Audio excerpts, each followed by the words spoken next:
But I remember arguing. Um, it was about a 2014 fall or winter, and it was with a girl in a social justice class I signed up for. We were arguing on Facebook. There was this black author, poet, um, spoken word artist who was saying that he had no hope.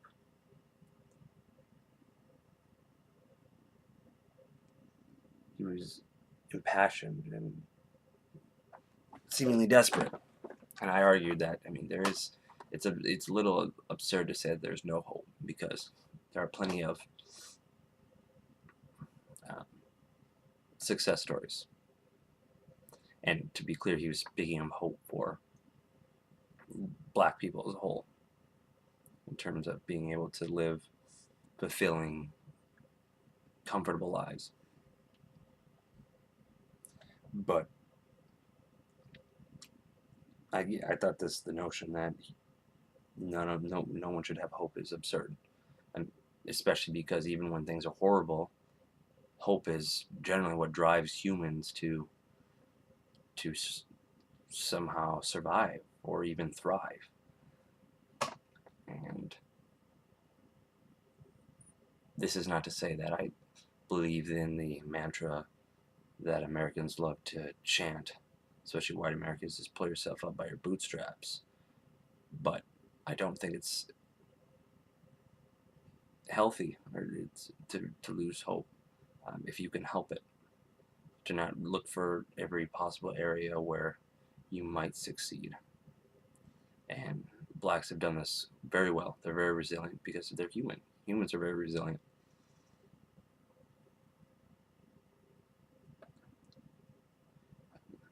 The more disadvantaged people I see, where I see somebody succeeding despite the odds, it makes me realize that I don't have a right to have no hope.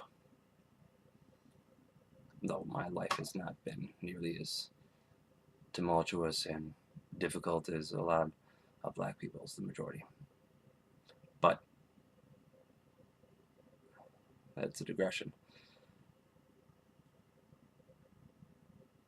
Then this was after the Eric Garner death and obviously Michael Brown death, um, and then there was recently around that time I believe it was the 12-year-old boy Tamir Rice was shot by police because they believed he had a gun. And finding out that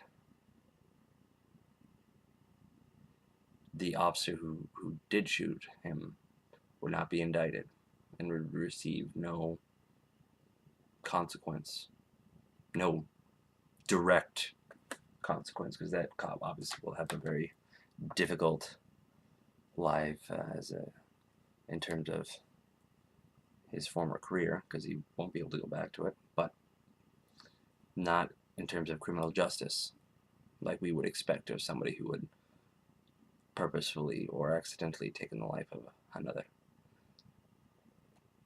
The fact that this little boy's gone and the family has to simply continue grieving, and know that justice won't be served.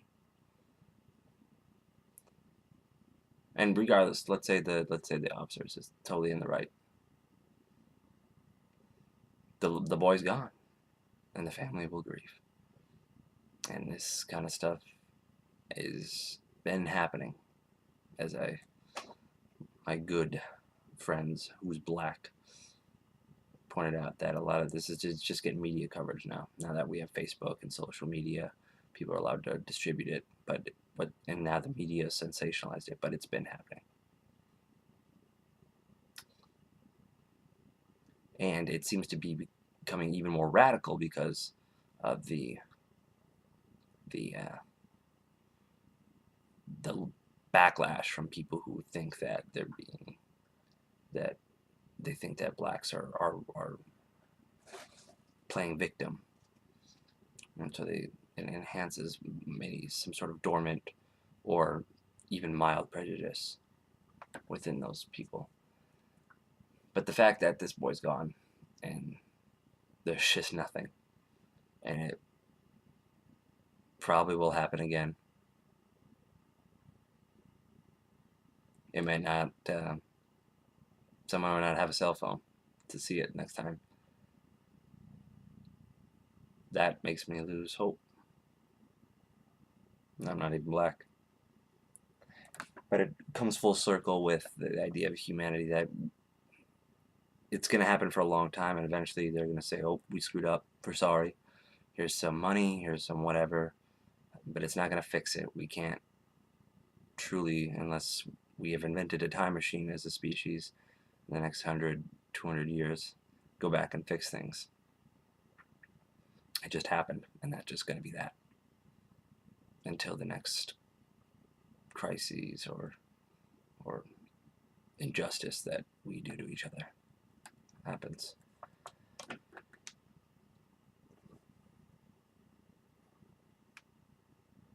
It's just we will only do something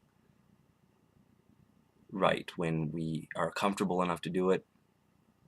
We're forced to do it when there's enough public pressure, or it's for our own interest, or we simply are too tired to fight anymore.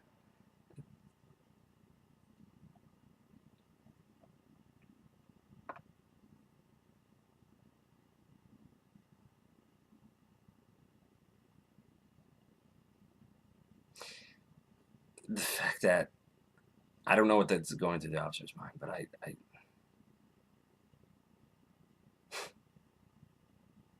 I would want to put myself in jail, even if I would have resigned myself, regardless of whether I was right or not.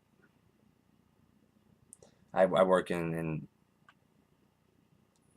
foster care and deal with some pretty violent individuals, and so I know how use of force is never pretty, and I know that it's sometimes necessary. But I know that if I had done such an injustice to an individual, whether I overdosed them with the medication or accidentally killed them out of neglect, or because I was performing manual restraint, I would be constantly scouring for why did I do that? Why did this happen? Even if I didn't try. Is it a part of something larger? Was it a part of lack of training on all of our parts? Was it because of my attitude, I saw them as lesser, or I would be wondering, because I held another person's life in my hand, and I do hold people's lives in my hand in my line of work.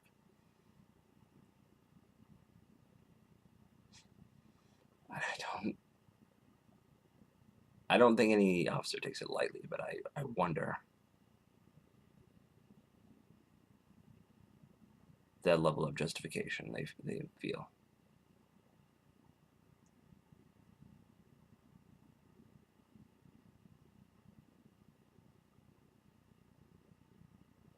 Because especially if it was a 12-year-old, I would die. As a soldier, I would die. Soldiers are dying in mentally slow death with PTSD, having killed kids, regardless of whether they were told they were right or not. And they come to know that it probably wasn't.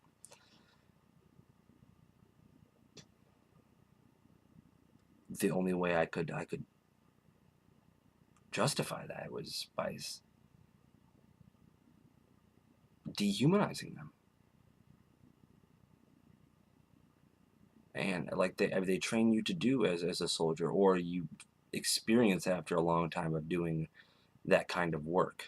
Similarly to how a proctologist or a urologist might, the genitals really just do nothing for them anymore because of just the frequency and the severity of the cases they see.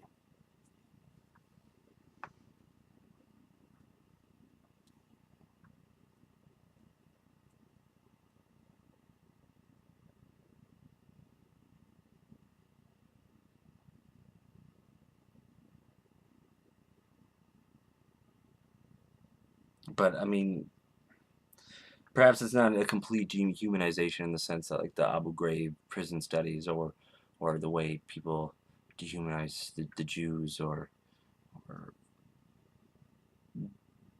but in such a way that we see that person as a statistic, as we say, darn, that person had a rough family or went with the wrong crowd, or the fact that it isn't destroying us, that a kid with a fucking BB gun, which myself and every other little kid who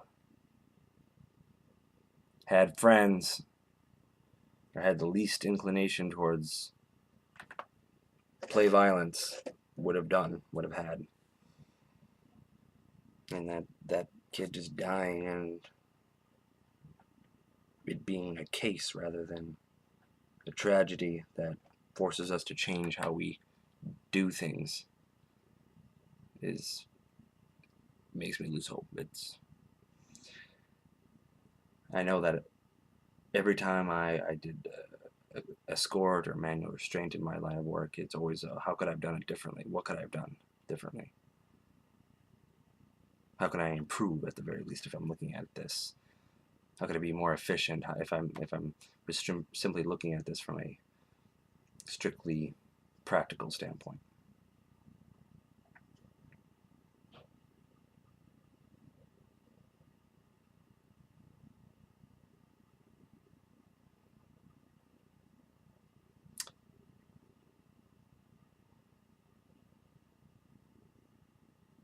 And this is not even taking into account all of the other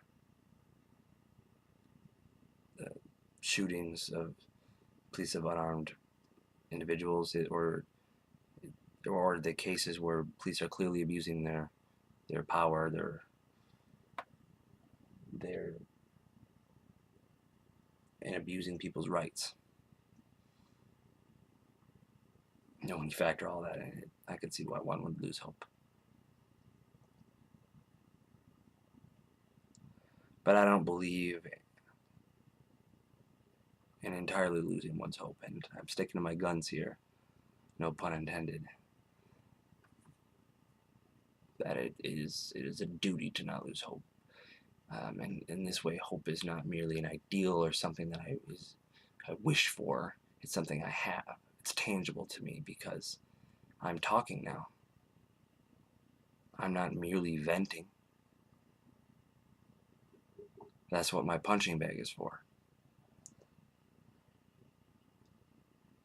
This is an articulation of thoughts and feelings so that I may organize them in such a way that I can set up for a solution.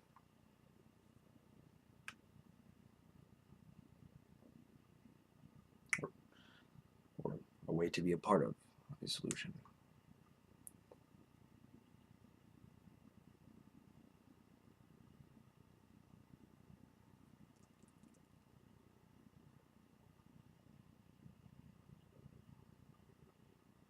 Perhaps even talking about it as a white person with many people around him who are very prejudiced, I think that is part of that solution. And one might say, oh, you're white, you need to defer to blacks. But my racist family members are not going to listen to black people. It's not going to happen. So sometimes you must be the necessary change because you're what's available.